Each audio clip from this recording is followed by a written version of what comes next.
It's gone by really fast. Yeah, overall, like, it really hasn't been bad. Do you not love hockey? Just No, I don't. And part of that is because I can't follow the puck. It is so hard. It's tough to sometimes see what's going on. Like when there's a top 10 highlight of hockey, I'm like, there better be a replay because I don't know what's going on. I can't see. You need to slow down. You got to slow this way down. Did you know back in like I think it was the 90s, Fox Sports became like the hub of hockey, and they actually made a thing called a glow puck.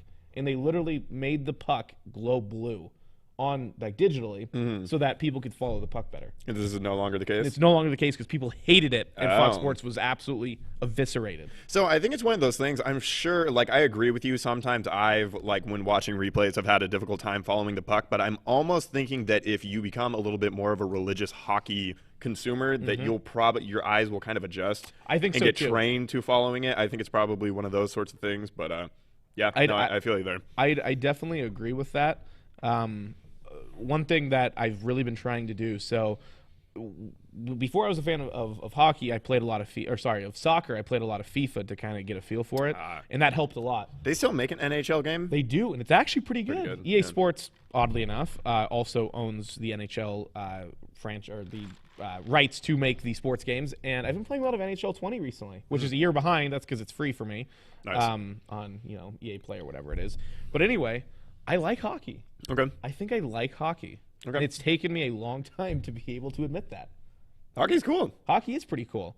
And I'm pumped for the expansion draft for the Kraken, like we've mentioned, is in July.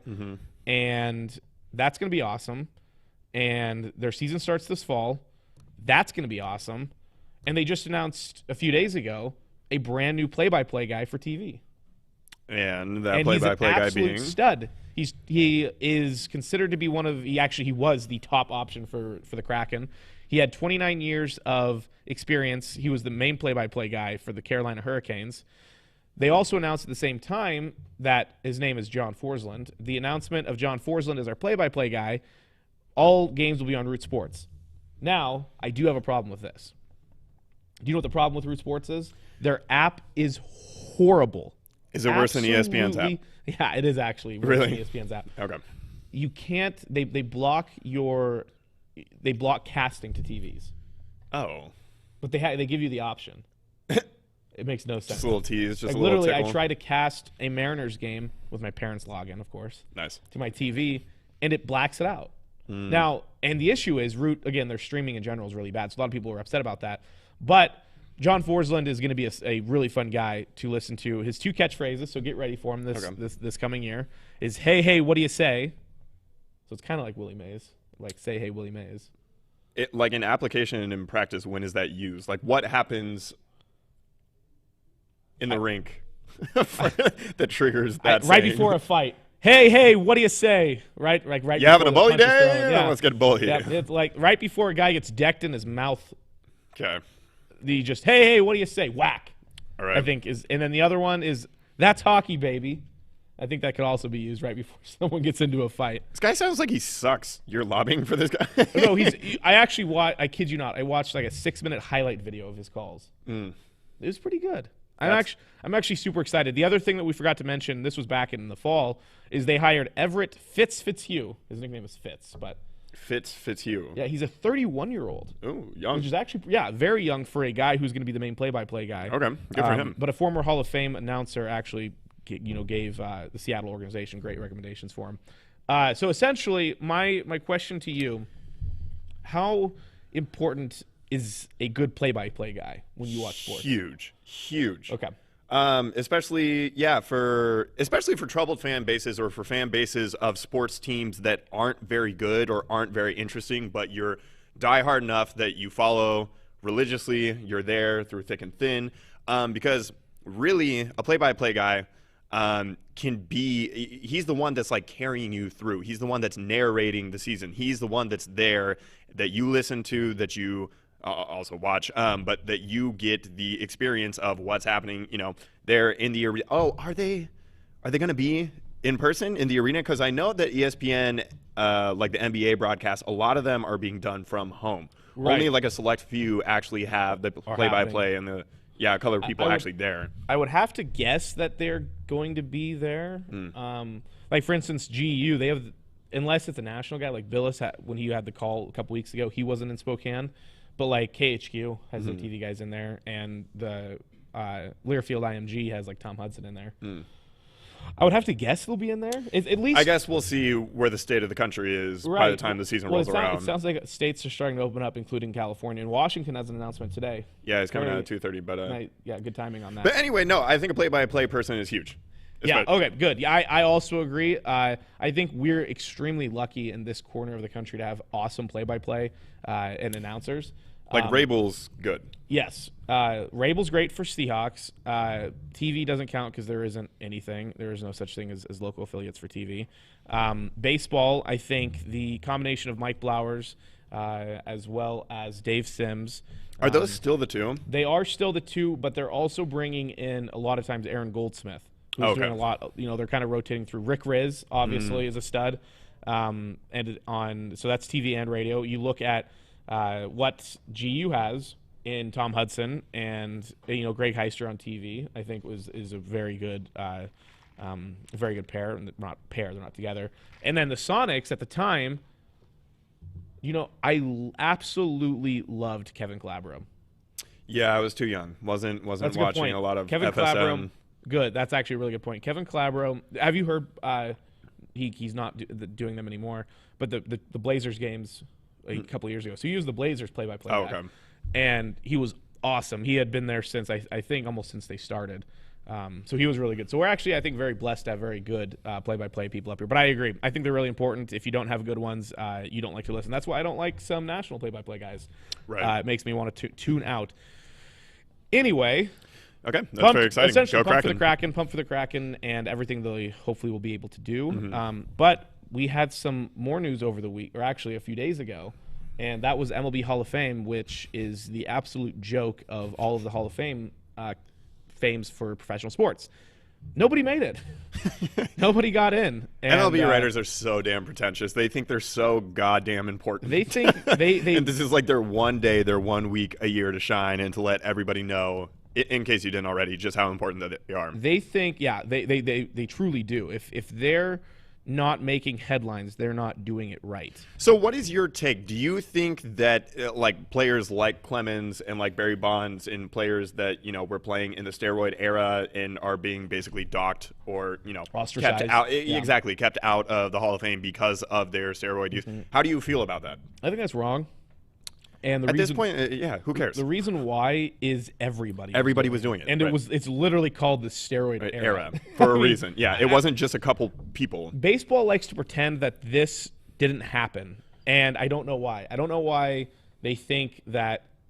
I mean, they're trying to, whitewash what happened, and I don't understand because everybody already knows. It's so well documented, so well accepted. And you talked about the baseball writers being a little pretentious, and this is exactly, kind of defends that point, is they want to think that these players are below other players. Don't get me wrong. What Griffey was able to do during the steroid era, for example, is very impressive. But the guys who did steroids, they should not be docked, in my opinion, for what they did at this point. I mean, guys today. Now, if a guy, I'm trying to think of somebody. Let's say Aaron Judge comes out in 10 years and he's had a massive career, and he comes out that he used steroids. Yeah, he probably shouldn't get in because it's different and because it's actually regulated and because they have a little bit of a reign on. Yeah, exactly. So I think it's stupid. I think Pete Rose deserved to be in yesterday. Yeah, right. And we talked about that. I don't know, like months ago. Yeah, but I think it's just so stupid. I mean, baseball as a whole, like the MLB in particular, is a joke. Especially in comparison to the rest of the professional sports leagues. And just they're already at such a disadvantage, especially with like the youth and trying to actually attract more attention, more consumers, younger fans, and trying to tailor the game and change some of the rules and everything so that it's a more consumable, easier to watch product. This kind of thing, I mean, the Hall of Fame is a big deal for, I mean, the NFL, I feel like, is the cream of the crop in terms of like that Hall of Fame. The NBA isn't even a Hall of Fame. It's just a basketball Hall of Fame, and everybody gets in. Like Antoine Jameson getting in. It's just like, what the hell? But come on, anyway, he had a storied career. Yeah, exactly. But the MLB is just like, it's been the same like handful of guys that have been on the cusp or maybe not even the cusp, but like the Curt Schilling, the Roger Clemens, the Barry Bonds. And it's just like so many people, especially that were watching in the 90s and the early 2000s, a lot of them are all in agreement that like Barry Bonds was like the best player that they ever watched. And it's just like, let him in. We all understand that he did steroids, but we also understand that just about all of his contemporaries were also doing steroids that had any sort of significant impact in the sport in that league. Steroids don't help you hit a baseball. That is true. Good point. Steroids don't help you be a natural-born talent. That's right. And that's exactly what all of these guys were. Because I promise you, these guys weren't doing steroids in high school. And if they were, it probably wasn't impacting their talent and their production as much as you might you might think. Probably wasn't a very well developed steroid. Probably either. not. yeah, probably not. They probably had more issues with their parts because of those. Right. No, it's actually. I mean, Curt Schilling was the closest. He was at 71.1%. Barry Bonds was next at 61.8%. Clemens was at 61.6%. And that's a lot of percentage points to now make go up. over some of like the absolute biggest names in the history of baseball and what their percentages were. It's actually pretty funny. So for the first time ever, it was 2 years ago, Mariano Rivera got in with 100% of the vote. And now he's a relief pitcher, and I'm not trying to take anything away from that. But the fact that it took 100+ years for somebody to get 100% on a Hall of Fame ballot in baseball, and the fact that it was a relief pitcher, I think is kind of goes to show you what the problems are here. Second, just to kind of go over, Derek Jeter was 1 vote off of a perfect ballot. Like, who was the one prick that was like, yeah, you know what, I'm not feeling Derek Jeter this year? Not feeling. I don't think he's more of a second-year guy. He's more of a second-year guy. Let's go down the list a little bit here. Do you know who? Let's find a good one here. Jim Palmer is. He was elected in 1990. No. Jim Palmer had 92.57 of the vote. That's about, by the way, that's like 20th all time. In terms of like in highest terms of percentage. Jim Palmer with 92.57. He had more votes than Wade Boggs, Rod Carew, Mickey Mantle, Joe DiMaggio, Sandy Koufax.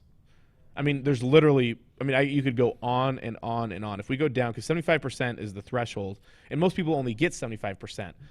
And there are people who are so far down this list that shouldn't be here. Rogers Hornsby was at 78%.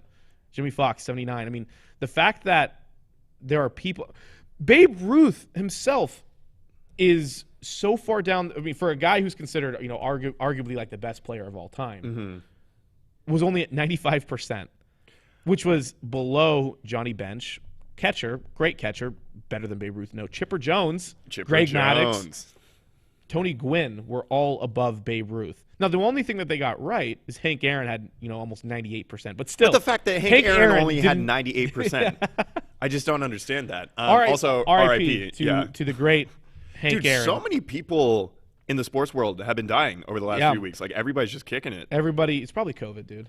Yeah, probably. Also, okay, so again, like the writers of the MLB are doing like the sport and this ceremonious thing that a disservice because nobody cares anymore either, because we keep having this conversation I didn't year even after know that year. This was happening. Yeah, exactly. And all of the media just like brushes over it, and nobody even really cares to talk about it. And here we are going on like 5+ minutes about talking about it. It needs to be done though. Somebody needs to talk about this. But just nobody cares, because I mean, at this point, do you think any of those guys are going to get in? I mean, what's it going to take at this point? We're only further and further removed from their playing careers. I don't know if that's going to add anything in the eyes of like the MLB writers. They're such rabble-rousers. They cause so much. Was that one of your words? It was one of my words. They Nice. cause so much rift in people. The fact that the greatest, and it's not even close, I don't care what people say about David Ortiz, the fact that the greatest designated hitter of all time, the award is named after this guy. The fact that it took Edgar Martinez the entirety of his possible time on the ballot just to get in is just a travesty. Wait, is there a finite amount of time that you can be on the ballot? Oh, yeah, you get 10, you get. I think they moved it to 8 years. Oh, and if you don't stay above, I don't know a certain the exact percentage, a certain percentage, you're off the next year. Oh, and you have to get to 75%. If you don't get to 75%, you go to the ballot next year unless you're out of time. And a lot of these guys are running out of time. Schilling asked to be taken off the ballot, or Clemens, one of the two, asked to be taken off the ballot because they were pissed. They're like, well, this is stupid. Why should I why should I be here? I just don't think anybody respects the process anyway, and I think that it And it's a includes shame. players themselves. It's a shame because Yeah. the Hall of Fame itself is awesome. I've never been to Cooperstown, but everybody I've talked to who's been to Cooperstown says how awesome and cool it is. But it's the writers who are keeping the Hall of Fame of MLB down. And we'll see what happens next year because a lot of these guys are close. I don't know who is on the ballot next year. Let's check it out here because this will be kind of interesting. So in 2022, the people who will be here, Kurt Schilling, Barry Bonds, Roger Clemens, of course. Manny Ramirez, Sammy Sosa. Sammy Sosa should probably make it too. Oh, here we go. Oh, there's actually some good ones. A-Rod, that's going to be interesting. What do you think A-Rod's going to get him? Yeah, first time. Probably not. That's a tough one. Steroid-wise. I don't know. I don't think he's going to get on like right off the bat. I mean, he'll probably end up getting in eventually, but I don't think he's going to be. Also, I don't even. David Ortiz. If he, how does he? How could you not? I know he definitely needs to get in, but the fact he's going to get in is probably his first year. Yeah, and that's ridiculous because it took Edgar so long. Yeah, David Ortiz also had a couple World Series though. Right, but I don't care. Edgar Martinez had better stats. Mark Teixeira, Jimmy Rollins, Carl Crawford, Jimmy Rollins. Also, I saw Scott Rowland on the ballot, and I was like, I haven't heard the name Scott Rowland in forever. A long time. There's a wow, Tim Lincecum's on the Hall of Fame ballot. Timmy. Coco Crisp, Justin Morneau, Prince Fielder. Let's get some. We'll go through the good ones here. Ryan Howard. I loved Ryan Howard back in the day. I had a Phillies fling like back in 2008. I was a big Phillies guy. That's interesting. It's back when I liked the Eagles too. Colby Lewis, the guy who always shredded the Mariners for the Rangers for whatever reason, even though he only throw an 82 mile. You know who should get in? Cole Calhoun. Cole Calhoun, for sure. I'll put that one down. So essentially, MLB baseball writers need to either die or they need to get new ones in. Yeah, that's the problem. That's exactly what it is. It's a bunch of old guys who are keeping this down. I also think I just met my quota for talking baseball for the next 3 months. So yeah, there won't be much to talk about because nobody's signing anybody anyway. Awesome. Because they have no money. Cool. All right. You know we'll who do else it again I missed? sometime. Who did you miss? I missed Lake City Hauling. Ooh. I really did, and I know they've probably been working like crazy, and now with this snow, it probably makes things a little bit more difficult.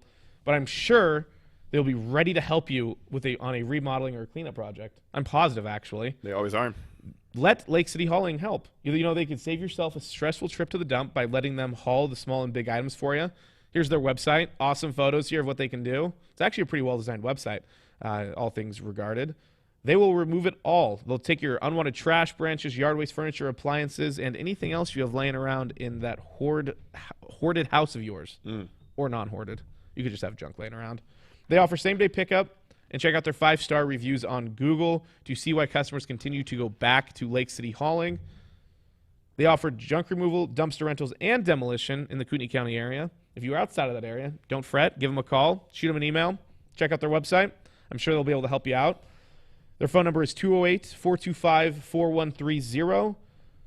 Keep them in mind for your next demolition or cleanup project. Again, their number is 208-425-4130, and that beautiful website over there was lakecityhauling.com. All right. Do you need them for anything? I don't currently know. Okay. However, they're ready for you. Yeah, they are. Do you?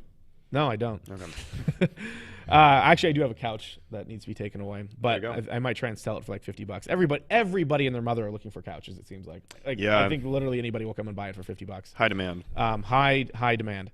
All right, so we're going to talk some Seahawks here at the end of the show, but first I do want to kind of bring up a little bit of a topic that has me worried.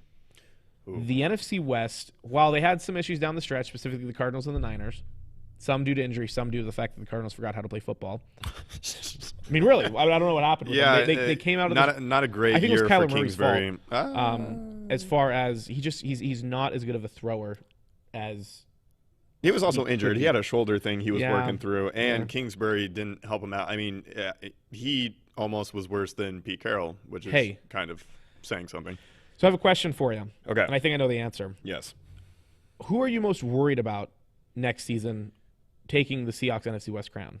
Well, first and foremost, I'm always just most worried about the Seahawks, just in general. I don't I don't even really worry about the opponents. I just worry about the Seahawks. But no, it's got to be the 49ers. I mean, their roster, obviously, they were the most snake-bitten team, from the jump this season. in terms of people going down to COVID, people going down due to injury. Sherman and they didn't Bosa even have really Nick quick. Bosa for whatever, like 15 weeks of the season. Yeah. Kyle Shanahan is maybe the best coach in the division. He has had 2 incredibly impressive seasons.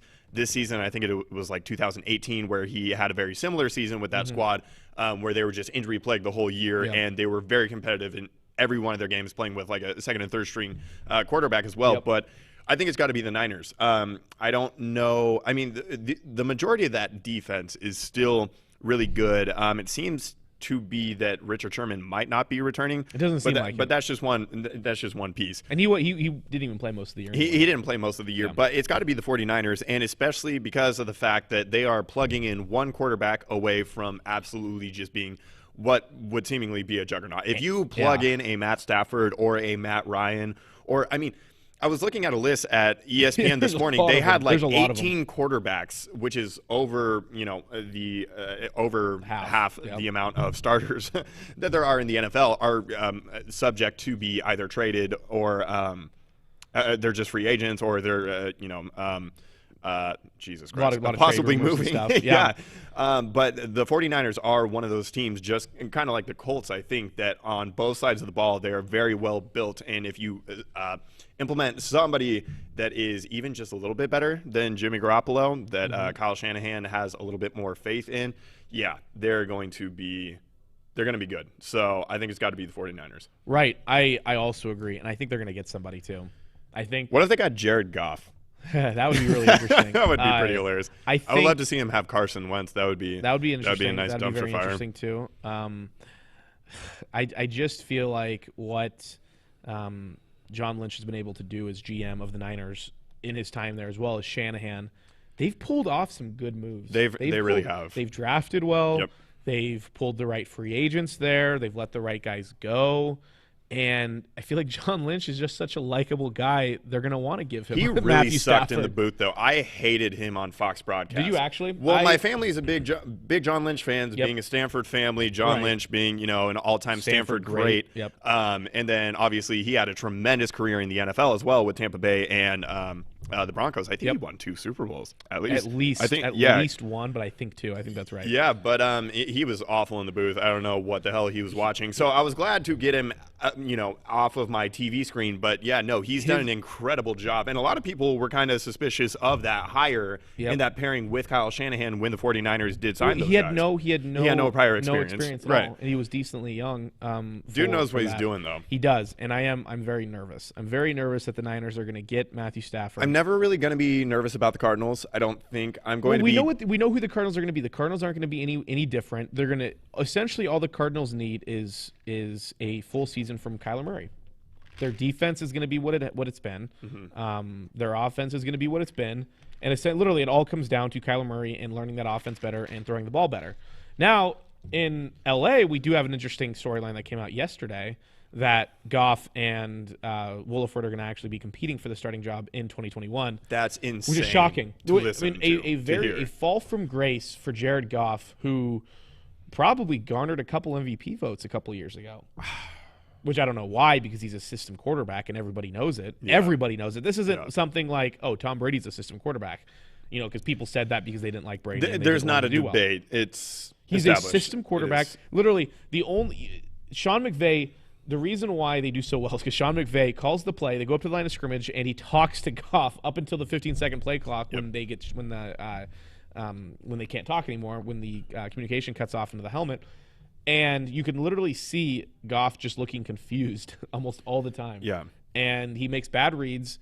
He makes bad throws. And the only reason why he can make the good throws is because they get schemed open. And he's absolutely awful against pressure, too. He's one of the worst quarterbacks in the league. No, I think it's interesting that the 2 best coaches in the NFC West, both McVay and Shanahan, both are not very invested or trusting of the current quarterbacks that they have on their roster. Right. And Shanahan has alluded to it a few times, even last year when the 49ers were really good. And obviously the fallout and the downfall of Jared Goff, specifically this year toward the end of the year, and McVay, essentially with a kind of healthy Goff. He was dealing with the thumb thing, but he trotted out John Wolford in a playoff game instead. And it have worked still. Yeah, exactly. Yeah. So, yeah, I would say the 49ers for sure. Yes. I think the NFC West will probably once again be pretty crunk, if I have to say so myself. I hate that word. I think it's a stupid word, but I had to say Pretty it. crunk. I had to use it. It's one of the words that I had to squeeze in, and Okay. I appreciate my buddy Tim making me do that. Okay. So yeah, okay, yeah, we'll move on here. More NFL stuff moving forward. We're gonna talk Super Bowl next week. Okay. As long as COVID doesn't shut us down again. Thanks, Vinny. Watch out, And producers. Thanks, Sam. Yeah, be careful. Make sure you guys quarantine and bubble up. So we'll talk Super Bowl next week, but let's go over some of these conference games real quick. Bills Chiefs. I actually was able to watch the Bills Chiefs game. I had to listen to most of the Packers Bucks game. Bills Chiefs was not that enjoyable. Like, it wasn't that fun in it. And what's crazy is I knew what was going to happen. I knew the Chiefs were going to go down. They did. They were down 9-0, and Josh Allen was going to revert to Josh Allen of old, and the Chiefs were going to stomp him, and that's exactly what happened.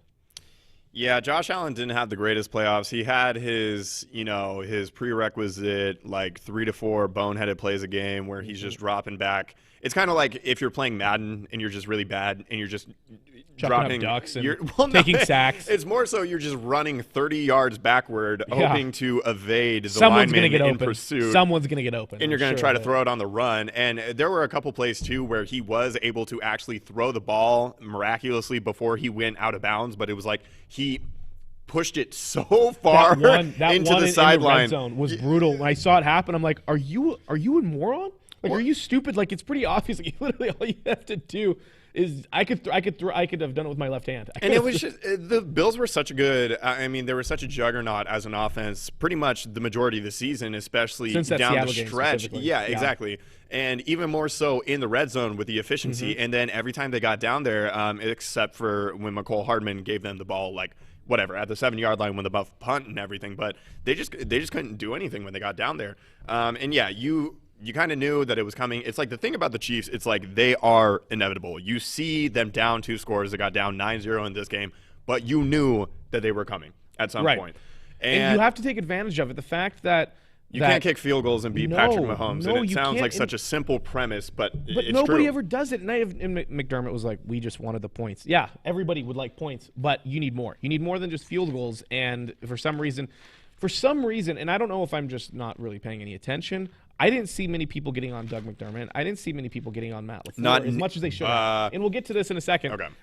But I didn't see as much as I was expecting for either one of those people because, and again, maybe I just didn't see it. But I didn't see nearly enough discredit go McDermott's way. So I think that I think the difference in between the criticism of LaFleur and McDermott rides on the fact that McDermott's decisions were earlier in the game. Matt LaFleur's were in a more crucial spot with just about 2 minutes left to go in the game. So I think that is kind of the biggest difference on the surface anyway.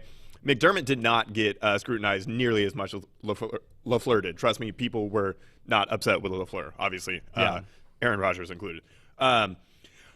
R.I.P. Bills Mafia 2020. It was an incredible season. What can you say? This was more than they should have expected. And they're set up well going forward, too. They still have a very strong roster. You got to hope that Josh Allen will show more of what he did in the regular season and that his regressions in the postseason weren't completely taking him back to like 2018, 2019 Josh Allen.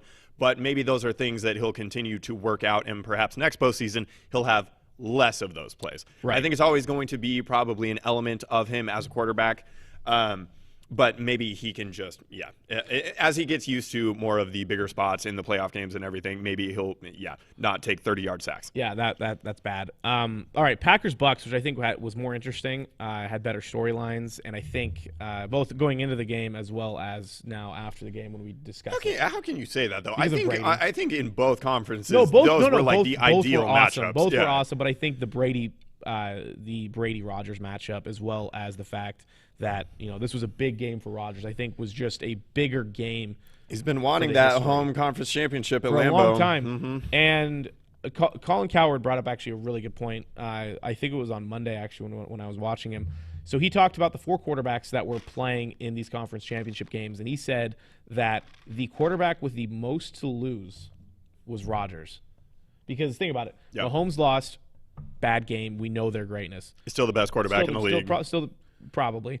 Shut the hell up. Then the Bills with Josh Allen. You know, Josh Allen's young. This is their first trip here. Nobody really expected them to be here. Can't talk shit about Bills Mafia after the season that they had, regardless of how it ended. And Brady is the greatest winner of all time. And, you know, if he loses on a new team, nobody expected him to be here either. Middle of the season, the Bucs were kind of struggling. They only finished the season, 11-5 so as a 5 seed. But they were the first team since Aaron Rodgers' Green Bay Packers in 2010 that won 3 consecutive games on the road to get to the Super Bowl. Yeah. So Brady losing wasn't going to be that big of a deal. Literally the only quarterback that could have least afforded to lose was the guy who lost probably in the worst fashion. Yep. And that was Aaron Rodgers. He is now 1-4 in NFC title games. He has made the NFC title game 5 times, and he's only won it once. That's bad. I mean, that is up there with probably one of the most damning stats of any quarterback's career. It's pretty bad, but if you go back and look at each one of those conference championship games, you can understand why he lost one. Like that one when Atlanta went to the Super Bowl. Do you remember? They had no wide receivers. They were pulling wide receivers off the practice squad because everybody was injured. And the way that Atlanta offense was cooking that year, like there was no way the Green Bay was going to go into Atlanta and out-duel them. So you can't really hold that one against him. I mean, the Seahawks game, you put that on John Bostic, right? Like the majority of that. Well, the Packers didn't do anything in the second half offensively. That's true. Yeah. Well, Seahawks had an amazing defense, obviously, and that definitely didn't help. And then this one, if you look at it, okay, so Aaron Rodgers didn't play badly. I was surprised to see the pick that he threw just because, he doesn't throw picks and he doesn't, give the opposing team extra possessions. Right. But it was really apparent that the injuries across the offensive line finally, that was the end of them because Shaq Barrett and JPP had a field day. By the way, real quick, just a little side note. Post-game press conference with JPP, whoever was doing it on Westwood One. I don't know if he was cool with this, but she was like, you've came a long way since you destroyed your hand. And it's like, whew, that's a little brutal. Yeah. By the way, if you didn't know, he blew his hands off with fireworks. Anyway, on the 4th of July, 7 years ago. I feel like every broadcaster mentions it. Like Joe Buck, every time they get a Tampa Bay. He loves talking about he just can't help himself. Just mangled hand. Yeah. He's got as many sacks now in this game as he does fingers on his right hand. Yeah. My issue with Rodgers, this loss falls both to Rodgers and LaFleur, in my opinion, because the defense did its job. The defense forced 3 consecutive interceptions against Tom Brady. That was inexcusable. And the Packers went 3 and out on at least 2. 2 of the picks, consecutive turnovers that they got. And they went 3 and out. They were only down 5 points? Yeah. They had all 3 interceptions, and Rodgers, for whatever reason, was terrible in the red zone. He was 1 for 9 in the red zone, and 8 of those passes went to Devontae Adams, which I get it. I get the strategy. It's worked all year. But Devontae Adams also dropped one of those touchdown passes. I mean, it would have been a pretty impressive catch because he did have to turn around, but it was off a little bit, ever so slightly. However, given the season that he had just had, he had 18 touchdown catches over the course of the year. I think he only had and he had made a lot more year. difficult catches. Yeah, exactly. So that was my problem with Rodgers. Okay, but also the defense that Mike Pettin put out at the end of the half when Tampa Bay threw up that single high safety. They had a single high safety with one play left. It was man-to-man, one play left. Yep. What do you think that they were doing? Obviously, they called a timeout, so you know that they were going to run a play. They weren't going to punt the ball. Right. That I feel like that's pretty hard to defend. Kevin King sat there thinking, "Oh, Brady can't make this throw. Bow down. Brady can't throw it 50 yards down the field." Yeah, go Dogs. And he was playing. Yeah, he was playing inside technique, and he literally let Scotty Miller run right over the top. I was yelling at the TV on that play. One, because I thought it was awesome. Yeah. You saw it. Literally, I mean, because the camera on these broadcasts, you can't see what's happening behind the scenes, but you could see the way Kevin King was standing and the route that Scotty Miller was running. I could tell you that's where it was going. So I was just stoked because I thought it was just a really badass way for the Bucs to go into the half, and it was just that is the best of Bruce Arians. No risk it, no biscuit. Throwing it to Scotty Miller of all people, who knows? Does Antonio Brown make that same play? The world will never know. But Scotty Miller sure did. Because Scotty Miller's faster than Tyreek Hill. That's right. Yes. And then the last thing I do want to kind of talk about, because actually there's 2 more things real quick. Why in the hell are you taking the ball out of your MVP's hands in a moment where you need a touchdown and a 2-point conversion to tie the game. It's really bad, and it's even worse than the 2015 NFC Championship in Seattle, where Rodgers also did not get the ball, but that was because of overtime rules rather than his own coach's decision to kick a field goal, Right. knowing you need a touchdown. And, dude. And people are like, I don't know. Well, check the analytics. Well, actually, the analytics also said go for the touchdown. It was like 10%. Like the chances of winning went down 1% when you kicked a field goal. But still, the fact that and it's not even just about the game now. The fact that they went away from Rodgers in that situation, I mean, he was furious. You could tell. In those post-game press conferences, he was like, nope, wasn't my call, wasn't my decision. I mean, you can't do that. You really can't do that. Yeah, I don't think he's completely absolved of responsibility in that situation either, though, because I believe it was the third down play, he could have run it, easily picked up at least 3 or 4 yards, made a lot more manageable of a fourth down. Who knows? Who knows if he could have put one move on a defender and even made it in the end zone. He had a lot of room, and he just threw it out of the back of the end zone. So it could have been handled a lot better. It's a really bad look, and I don't know. It's perhaps going to be a tumultuous. Do you think Rodgers is back with them next year? Oh, yeah. I think he was intentionally being a little prickly to let him or to let LaFleur and the organization know that he's a little disgruntled about not only how their previous offseason was handled and their draft in particular, but also how the play calling and the coaching was managed there at the end of the game. I agree. Nobody can afford Aaron Rodgers to trade for him. There's literally no draft capital available that would allow that to happen. It's just not going to happen. It's just literally not going to happen. Speaking real quick of quarterbacks, we did mention this a little bit already, but Deshaun Watson actually wanting out of Houston, and it's official. He did request an actual trade. Did you expect it to get to this point? No, but it got there, and it got there quick. This is really bad. The thing is with and I'm going to get into a bit. Here, why don't I just get this out of the way? The Texans are the Jabroni of the week. This is about to be a historically catastrophic dumpster fire over the last 2 years. It's been horrible of a handling of your coaching staff, your personnel. Obviously, a lot of that fell on Bill O'Brien's shoulders as he was the acting GM as well as the head coach, and some of the inexplicable trades like the D-Hop trade. And even the Clowney trade at the time was really bad. Yeah, it was not great. Seattle made out like bandits in that. But it goes down to Steve McNair as the ownership group. The ownership group, he's a very active owner. He's not like Seattle where ownership stays out. Right. But Steve McNair is the one who approved these ultimately. And they're going to let their star franchise quarterback in Deshaun Watson walk. And what are they going to get for him? I don't know. But he wants out. And he just signed a massive contract 5 months ago to stay with this franchise. The question I do want to ask you, if you're a fan of the Houston Texans, actually, no, I'm going to put you in a different spot. Ooh. As Deshaun Watson, would you feel bad at all to the city of Houston? No. Well, to the city of Houston is one thing. I mean, the fan base, those are separate things. I'm sure he does feel a little bit bad for that community. He seems like a good guy. And for that fan base. Oh, 100%. No, he's a stand-up guy. He's a great person. Really easy to root for. The thing is, if you were the Texans, the fact that they went out of their way to tell Deshaun that he was going to be involved in the hiring process of the next head coach, it's like they didn't have to do that, but they took it upon themselves to tell him that. And then after telling him that, to leave him in the dark, what are you doing? Yeah, what I didn't get that. You doing? Well, then they ended up hiring a 65-year-old head coach. He will be the oldest head coach of all time when he gets his first job. He came with a good recommendation from Harbaugh in Baltimore. Is a 65-year-old man the best choice for an offense that wants to do special things? He was like you mentioned this before the show. He was the passing game coordinator in Baltimore, and Baltimore didn't really have a very good passing game. Right, exactly. So a couple things. Also, Steve McNair is deceased. I don't think that's the name of the owner. Right. It's like Janice McNair. There's a Cal McNair and a Robert McNair. It's his kids, but he just died recently though. Right. Anyway.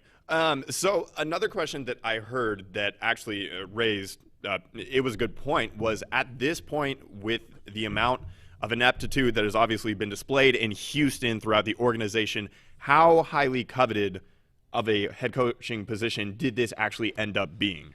Right. Because even going into the offseason with, all the head coaching vacancies open, Houston was pretty far down on the list. And that was a couple weeks ago. And now so much has already transpired since that was the case, and it's gotten worse and worse and worse, obviously. So who knows? I mean, were people actually wanting this job that were actually sought after candidates? Yeah, I don't know. I think it's a fair question. I think seeing who ended up being hired. Nobody wanted to go to Houston. No. What? Yeah. You looked at that Houston job, and it lost a lot of luster, especially when Watson started talking about wanting to get out of there. Houston sports just an oof. Atlanta sports is up there. Well, what's crazy too is that Houston just a couple of years ago was awesome. Yeah, it was Texans really good. were making awesome moves in the playoffs. Astros won the World Series. The Texans were making their way into the playoffs, even though they were never really going to do anything. But they were having pretty successful seasons. They had a gazillion amount of success. Nice. Just total gazillion. He gave you 3 of those today? That's 4. That's 4? They gave me 9. God. I said 3. Okay. And I had 3 people give me 3, so I'm working through them here. Okay. I'm not going to do all 9 because that's just that is just it would spare us. Exactly. So I think we have some jabronis to get to. Yeah, well, I got to mine. We just got done discussing mine. Is the Houston Texans. Oh, that's just. Oh, perfect. It's a dumpster fire. Yeah, I don't know what else you can say. Let's talk about them just for a second because I mean, it truly is. They were coming off 2 great seasons with Deshaun Watson, and now is Deshaun Watson going to go to a place that he really wants? I mean, I would have to guess he has some leverage there because his contract is brand new, but he said he wanted to go to the Jets. The Jets allegedly are at the top of his list. And Richard Sherman on his Pro Football Focus podcast that he's a part of with Chris Collinsworth actually was, I think, the first person that I heard the Jets suggestion from, and I was kind of like, what? Why? Yeah, I've heard that a few times. Not a lot of weapons. No weapon. I mean, no weapons. Yeah. They have and their defense is trash. They have a new head coach. I mean, why would anybody? He's not from New York. No, he's not. So why you want to go into a division and compete with the Bills for the next 10 years? And the Dolphins even. And the Dolphins, true. And heck, the Patriots are still there. And I know people are thinking it was more Brady than Belichick, but Belichick is still there. He still has won 7 Super Bowls. Still going to be feisty. So, wait, what did you say? 6. Yeah, okay. I was like, hold up. I just know something you don't. He's about to be brought on as an assistant coach with the Bucs. Perfect. That's not a prelude into my prediction for next week. That would be hilarious. That would be really funny. And then he goes back to the Patriots. He just goes there to win a ring. So yeah, that is bad on their part. Shocking on Deshaun's part to want to go to the Jets. I don't think anybody has ever said I would like to go play for the New York Jets. Yeah, Jets, Jets. No, that's actually I don't mind that actually. It's cool if the Jets are good. Yeah, when they're bad though, it's like all right, you're kind of a loser. Okay, well that's a good jabroni because I think they are a jabroni of the last couple and Robin of Hood. How about that? And Robin Hood. There's actually a lot of trading apps that probably could be put on that jabroni list. True. Robin is just at the top because they are so popular right now. Yeah, and Vice. And Vice. Yep, Vice, you suck now. All right, I have my jabroni, and I saw this on social media over a few days ago, I think, and it made me literally laugh out loud because this is literally the cardinal sin. If you don't know what's going on here, I'll give you a second to kind of look at this photo. This is Yvette Amos. She appeared on BBC Wales, and she literally this is a moment where you see yourself after the show, and you get a bunch of texts and phone calls and social media interaction, and just immediately you're like, uh-oh, Spaghetti-O. Something happened. Something happened. And you may have seen it by now. It's kind of hard to tell. Were you able to zoom in on that at all? Essentially, she's on, again, national TV, BBC, and over her right shoulder on this little cabinet here, she has an item that you probably wouldn't want to have appeared on actually anything. It doesn't even have to be BBC. Oh, is this a dildo girl? This is the dildo girl. Oh, awesome. This dildos are like in the mainstream, man. Well, like, speaking with of The Bachelor, I mean literally, it's right there for everybody to see. It's been a good month for dildos. Yeah, they've been the limelight, man. Yeah. Poor Buffalo didn't get a chance to throw one on the field, considering they were the road team. But yeah, that is literally my biggest fear is having something like even a person in my background who like walks by, like, I mean, even just in their underwears, like anything, like the amount of embarrassment that must cause that person. I mean, that sucks. I mean, you literally are going to be known as the dildo lady for the rest of your life. Or do you think it was like a power move on her part? Do you think she like was very well aware there of the fact that it was there, and she's just like, yeah, let's go on national TV, see if I give a crap? I would like to imagine that she was getting ready for this show, and she's like, You know what's going to be awesome? You know what's going to get me so much publicity? Because, again, if you listen to anyone who's famous, there is no such thing as bad publicity. If she wants to be famous, this is the best way to do it. Because she looks like someone who I would never want to talk to in my life. I'd see her.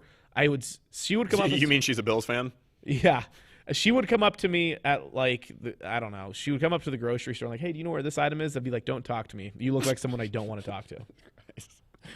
That's hard. You look boring. You look boring and uninteresting. What if she told you she was Welsh? Not interested. Would you be interested then? Not interested. Okay. The only Welsh person I'm interested in is Gareth Bale. Nice. And he's Welsh. Okay, but if she came out to the grocery store and told you, hey, I was on national TV with a dildo I'd in be the like, background. Tell me more. Okay. I am now. You have caught right. my attention. You are interesting to me now. I don't know. I kind of respect it. I'm going to give her the benefit of the doubt and say that it was an intentional move. All right, we'll see. I'll look into it, but Okay. I think it would be hilarious. Do more of our highly regarded locker room investigation. It's hilarious either way, actually. It is. No. Because it's funny if she truly forgot. It's funny if she sat there that morning and said, I'm going to do this. I'm going to do this, and we're going to see what people say. You go, girl. You go do your thing. All right, closing time. I'll go first. Yeah. Just for funsies. Cool. This guy who you're about to see is probably having the worst couple months of his life. It's a very sad time for this person, and I wish him all the best moving forward. Oh, but this is a guy who is so dejected and out of it and has no interest in life whatsoever. The only thing that's keeping him afloat, I'm sure of it, is the amount of money he makes playing a game. He is definitely the number one pick in the starting five for the NBA all miserable team, for sure. For sure. However, Not even close. The caveat with him is that his is warranted. His is so warranted. So warranted. He's the first player in NBA history to score 40-plus points in 10 consecutive games while losing all 10. What can you say? I didn't think that the Wizards were going to be this bad either. I thought with Westbrook, even Westbrook has been awful. Did you see the stat on he has 163 points scored on 163 shots? I did see that. So bad. He's having a bad done. year. I think he's done. I mean, he's one of those players that's like you fallen could off see fast. that his game was not going to age well because, one, he can't shoot. He can't space the floor. Yep. He just, He barrels relies on down his the lane athleticism. every time, and his athleticism, I mean, he's a little bit injured all the time. I don't know. His body's just failing him, and he just he's just so stubborn of a player, and it's just not working well. But I thought that with those two guys that, especially in the East, they would be able to, lobby for like that 8, 9, 10 seed maybe, and it's just been an absolute train wreck. And none of the young pieces that they have there are like good enough to actually complement. Don't you dare say that about I don't Rui. know if Rui's ever going to be good. And now he's in a bad spot. This is He's in a early. bad, Again, this bad is only his spot. second year, so obviously a lot of time. Really still young. Really still hasn't played a lot of basketball in his life, but not great so far. Not great so far. And you can't even put this on Beal. When someone scores 40-plus points in 10 consecutive games, you'd like to think, oh, he's just chucking up shots.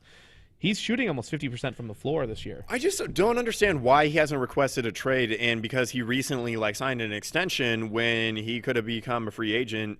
I don't know. I kind of commend him for it just because that is the antithesis of what the norm is in the league. Right. But at the same time, if anybody was ever going to do the Anthony Davis or James Harden thing, it would be him. I feel like Beal should do it. He's averaging almost 5 assists and over 35 points a game this year. He's only 27. Bradley Beal's only 27. He was drafted 8 years ago now. Which is insane that he's been in the league for that long. It's really, he's been a guy who's been a B-star.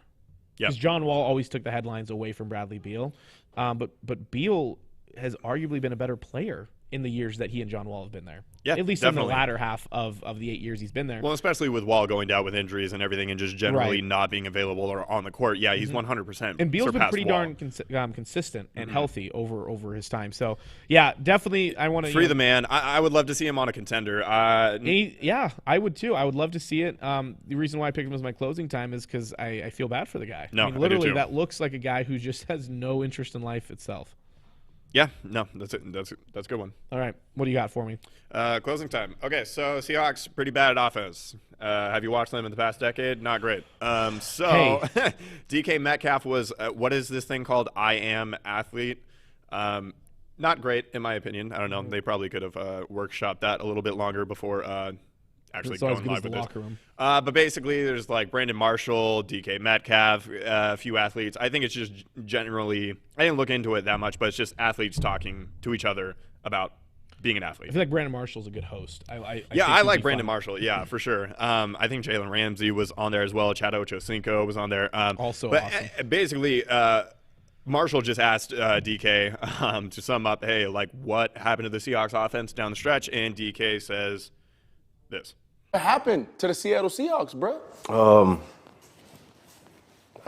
Teams just started to figure us out. Yeah. We've been running deep ever since Pete got there. It's play action, run the ball, go deep. Team just said we just not gonna let y'all go deep. So Start taking that away, playing cover 2. So DK didn't really shed a new light on anything new or anything that we didn't already know. However, he did pretty much hit the nail on the head. Not that there was much of a head to hit, but like, and I think it's interesting too, just how uncomfortable he was talking about it. Like it took him a second, like a little shoulder shrug. You could see the discomfort when he was trying to formulate how he was going to go about. I appreciate that though too. I don't. I want some bluntness there. I want some, hey, we're pissed. Hey, like, I don't know. I just want things to be shaken up so badly that I would have been okay with him taking a little bit more of an aggressive approach there. But I think it doesn't. I don't think it matters either way because Carroll's going to do what Carroll wants to do, and I don't. Which is awful. I don't think making yourself look unhappy and upset is going to do anything except just piss off fans. I just hope that he's ready to not get the ball a lot while he's there in Seattle, and by the time we don't have the rights to his contract anymore, he's probably going to be a free agent because we're not going to be feeding him the ball. I see. To kind of go off of the news with the new offensive coordinator, which that ties into this directly. Seahawks hiring passing game coordinator from the Rams. I'm just so glad we didn't get Anthony Lynn. Also, the amount of names that were thrown in that offensive coordinator search for the Seahawks, I was actually pretty impressed. I really do appreciate what they went through because that is really important. But anyway, we stole somebody from the Rams. So, yeah, Shane Waldron, he's actually a pretty young offensive coordinator. He's never called plays before. Never called plays before. Well, he called plays for his high school. Right after he played awesome. Plays. So big deal. But he's 41. He played long snapper, which, when you look at those details, it's not great. But you think he's got a shot at the MLB Hall of Fame? Possibly, if he's lucky. But he came from a Rams offense that focuses on the run, but they're an exciting offense. Like they're a fun, unique, game-changing offense, even though they do focus on the run. I don't know. I don't want to speculate too much because I have no idea how much of what he did with Los Angeles is actually going to translate or be curtailed by the end-all be-all that is Pete Carroll and his philosophy. All he knows, though, is LA Rams in that offense. Like he literally, his foundational core values of what he expects from an offense comes from Sean McVay. He worked for him in Washington. If he can implement more of a quick passing game, I'm all for that. And pre-snap motion. True. I love end arounds with the right players, at least to keep defenses honest. I love the fact that the Rams do so much play action and they allow their players to get separation using their athleticism. And the Seahawks have those kind of athletes on their roster. As long as we don't use Tyler Lockett on end-arounds, because Tyler Lockett is not good with the ball in his hands. He goes down immediately. He's not a good open field evader. He's not elusive. They need to put DJ Reed. Honestly, yeah, I would be down for that. That would actually be pretty funny. I think David Moore does a pretty good job on those when they do run those well. I think so too. I do agree. Philip Dorsett. Patrick Peterson sometimes ran some offensive plays for the Cardinals at the beginning of his career. Throw in DJ Reed. Yeah, and the Cardinals won a lot of Super Bowls that way. And so I think Russell Wilson made it very clear that he was going to be a part of this discussion. But do we know that actually ended up being the case? Had to. Okay. The Seahawks had to have seen what was going on in Houston and said, we can't do this. Would hope so. We could not do this. And they're a smart organization. You look at from the ownership down, what Paul Allen was able to do, and now what his sister Jody Allen is able to do with getting Carroll and Schneider there, and now Jody keeping Schneider there longer. I mean, they're a smart organization. Schneider's one of the best GMs, and he hasn't been recognized for it in terms of awards, is one of the best GMs in the league. He is. Carroll, for his downfalls, is still one of the best coaches in the NFL. Yes. So we'll see how long we can actually entertain that conversation, though. For sure. And we'll see what this offensive coordinator can do. I'm pumped. I'm actually really excited for the move. And I'm curious to see what's going to be implemented. You're right. I'm very curious to see what Carroll and him will come up with, and what Carroll will allow, and what this offensive coordinator is going to be, really pushing for. But Wilson's want to win is what I think is going to drive Carroll to do things a little bit differently. I do think so. And now I don't know. He's wanted to win for how many years now? Like sure, 8 or 9? Definitely. But I don't know. I think because of the fact that this guy is going to be run-oriented still, I don't think Carroll cares what sort of run plays this guy calls, as long as they're successful at it and it opens up the passing game and it gets defenses out of a double high safety look. That's all I care about. Yeah. And I'm excited. I am positive about this move. I think it's a more exciting move than Brian Schottenheimer was 3 years ago. Brian Schottenheimer, we knew what we were going to get, and we got it. True. And he did actually a better job than I expected. He did a pretty good job. If Shane can do a better job than Brian, I'm all here for it. Okay. Obviously, because that means they would lead the franchise in scoring again. I can't even talk that much about the 2021 Seahawks yet. I'm still pretty just over it. Especially, just the spectacular fashion in which they flamed out. It was unfortunate. Yeah. And very upsetting. So we'll see what happens, though. Mm-hmm. We'll see what happens moving forward. Anything else for these awesome viewers? I don't think so. I might be snowboarding for the first time ever. It's been a decade in the making. Various friends at different times wanting to get me to do it. It was kind of like a pride thing. It's just hey, shut up. Are they all snowboarders or are they skiers? Mm-hmm. All right. Yeah, I don't know. Half my friends are skiers, half of them are snowboarders. I'm just ready for my ass and the lower half of my body to be sore as hell. You get more sore skiing than you do snowboarding, so that's a plus cool. At least. Sick. That is a plus. But yeah, Schweitzer's pretty fun. If you guys end up going there, it's expensive. You're getting ready to drop $100. I'm sure. Actually, have you guys bought lift tickets? Dude, I don't even know. If I'm not even going to pretend to know how this whole process is. There's no way they're not sold out by now. Oh, really? Yeah, so you're screwed. All right. I'll hit them up in the group chat. Yeah, exactly. We'll see what happens with Andrew's skiing snowboarding trip this weekend, or actually just snowboarders. But this was another episode of The Locker Room. I think we'll see you again next week, and we'll talk some Super Bowl. Yes, sir. All right, who's going to win? Get some NBA Do you know who's going to win? The Bucks are wearing white on pewter, so that's a great look.